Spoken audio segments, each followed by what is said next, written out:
అందరికీ నమస్కారం అండి. సత్తుపల్లి దివ్యాంగుల సేవా ఆశ్రమంలో ఒకరోజు ఫిష్ ఫ్రై నేనే వంట చేయడం జరిగింది. అది గ్యాస్ పొయ్యి అందక గ్యాస్ పొయ్యి కూడా కిందే పెట్టుకొని చేశాను.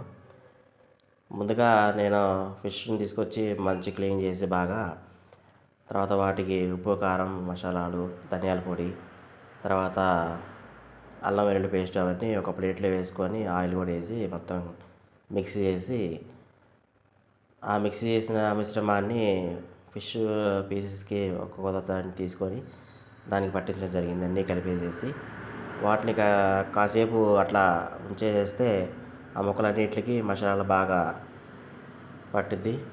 తర్వాత అది మంచి టేస్ట్ వచ్చిద్దని చెప్పి అట్లా ఉంచాను. బాగా కలిపిన తర్వాత బాగా వేడి చేసిన నూనెలో వేశాను. ఇది మా పాప ఎప్పటినుంచో అడుగుతుంది ఫిష్ ఫ్రై చేయమని. తన కోసం అని చెప్పి అలాగే ఆశ్రమంలో ఉన్న వాళ్ళందరికీ కూడా ఎందుకో ఒకరోజు నాకు నా చేత్తో వండి పెట్టాలనే ఆలోచనతో నేను చేశాను. అది కూడా చాలా బాగా కుదిరింది. ఆ ఫిష్ కూడా కొరమీను తీసుకున్నాను. ఎందుకంటే ముళ్ళులు తక్కువ ఉంటాయి. అదే చిన్న పాప తినేటప్పుడు ముళ్ళులు తీసుకోలేదు కాబట్టి కొరమీను తీసుకొచ్చాను. దాంట్లో ఒకటే ముళ్ళు ఉంటుంది. అవి చిన్న చిన్న ముక్కలు కట్ చేపించి వాటికి ఇట్లా మసాలా తట్టించి ఆయిల్లో వేశాను. అవి బాగానే వచ్చినవి ప్రస్తుతానికి. అదే నేను ఎప్పటినుంచో ఇంతకుముందు కూడా చేసేవాడిని వంటకాలు. ఆ ఫిష్ తినటం వల్ల కూడా చిన్నపిల్లలకి చాలా మంచి బలం అండి. కంటికి కూడా మంచిదని చెప్పి నేను ఎక్కువ శాతం సమ్మర్లో అయితే చాలాసార్లు తీసుకొస్తూ ఉంటాను. వారంలో ఒకసారి లేదా 2 సార్లు తీసుకొస్తూ ఉంటాను. తీసుకొచ్చి మంచిగా ఒకరోజు కర్రీ, ఒకరోజు ఫ్రై అట్లా చేస్తూ ఉంటాను. అది పిల్లలకి చాలా ఇష్టంగా తింటూ ఉంటారు. మా పాప అయితే బాగా ఇష్టంగా తింటుంది. ఫ్రై చేస్తే మాత్రం అసలు వదలదు. ముళ్ళు తీయకపోయినా సరే తనే తీసుకొని తింటుంది. తను ఇప్పుడు 3rd క్లాస్ చదువుతుంది.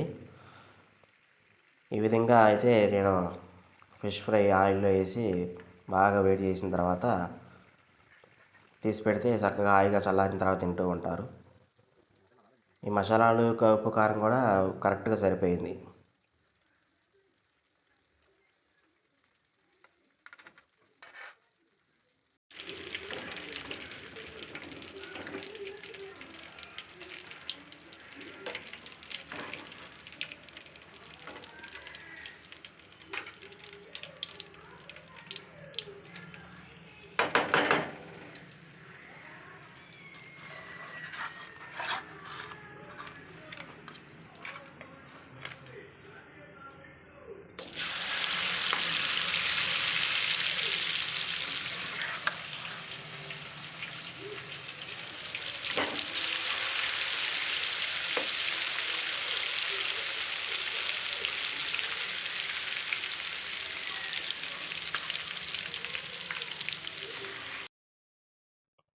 ఆశ్రమంలో ఉన్న దివ్యాంగులు కూడా వాటిని టేస్ట్ చూడడం జరిగింది.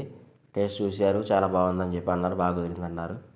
అందరూ చాలా ఇష్టంతో తిన్నారు. పాప కూడా పక్కన ఉండి చక్కగా తను టీవీ చూసుకుంటూ బాగా తింది. ముళ్ళు కూడా మనం తీయాల్సిన అవసరం లేదు, తనే తీసుకొని తింటుంది. ఎందుకంటే ఫ్రై అయితే ముళ్ళు తీసే పని లేకుండా తనే తింటుంది. అదే కర్రీ చేస్తే మాత్రం నేను ఖచ్చితంగా పెట్టాలి. ఈ వీడియో చూస్తున్న వాళ్ళందరూ లైక్ చేయండి, షేర్ చేయండి, సబ్స్క్రైబ్ చేసుకోండి. Thank you.